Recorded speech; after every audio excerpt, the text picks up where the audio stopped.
আসসালামু আলাইকুম রহমতুল্লাহ।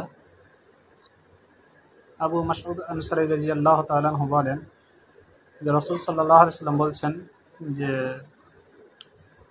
যে ব্যক্তি রাত্রে সূরা বাকারার শেষ দুটি আয়াত পাঠ করবে তার জন্য সে দুটি আয়াতই যথেষ্ট হয়ে যাবে। অর্থাৎ সে দুটি আয়াতের ফজিলত রয়েছে অনেক। সে দুটি আয়াত যদি রাত্রে যদি পাঠ করা যায় সে দুটি আয়াতই বলছে তার জন্য যথেষ্ট হয়ে যাবে। জামে তিরমিজি হাদিস নম্বর 881। তো সে আয়াত দুটি হচ্ছে যে সূরা বাকারার শেষ দুটি আয়াত। তো সে আয়াত দুটি আমি আপনাদের সামনে তিলাওয়াত করছি। আউযু বিল্লাহি মিনাশ শাইতানির রাজীম। লিল্লাহি মা ফিস সামাওয়াতি ওয়া মা ফিল আরদি ওয়া ইন তুবদু মা ফি আনফুসিকুম আও তুখফুহু ইউহাসিবকুম বিহিল্লাহ فيغفر لمن يشاء ويعذب من يشاء والله على كل شيء قدير آمن الرسول بما أنزل إليه من ربه والمؤمنون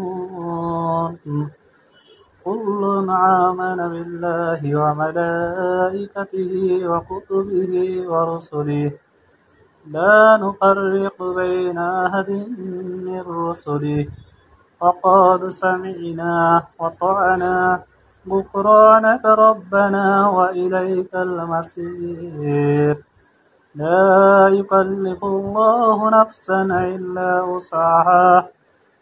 إلا وسعها لها ما كسبت وعليها ما اكتسبت ربنا لا تؤاخذنا إن نسينا أو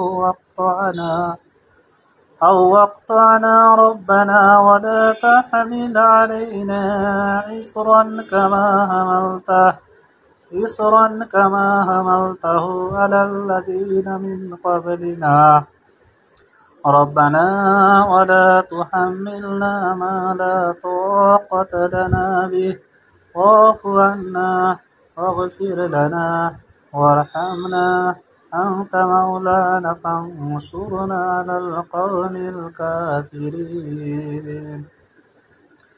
তো এটা হচ্ছে সূরা বাকারার শেষ দুটি আয়াত।